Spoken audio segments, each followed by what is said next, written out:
Идет второй день пути, идет второй день нашего многоликого Бенилюкса. Мы прямо сейчас в Скандинавии, в Стокгольме. Все-таки понятно, что весна, уже совсем весна. Вчера в Порво было холодно, немножко промозгло. Стокгольм встретил хорошей погодой, с солнышком.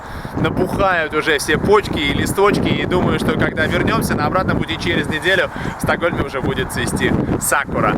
Это город, который просыпается каждой весной совершенно по-разному. Каждый раз чем-то удивляет.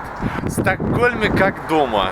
Комфортно, легко, приятно, чисто, безопасно. Стокгольм очень приятный город, и здорово, что практически все наши туры в континентальную Европу мы начинаем и заканчиваем как раз столицей шведского королевства. Красавцем на воде, как называют этот город, Стокгольмом.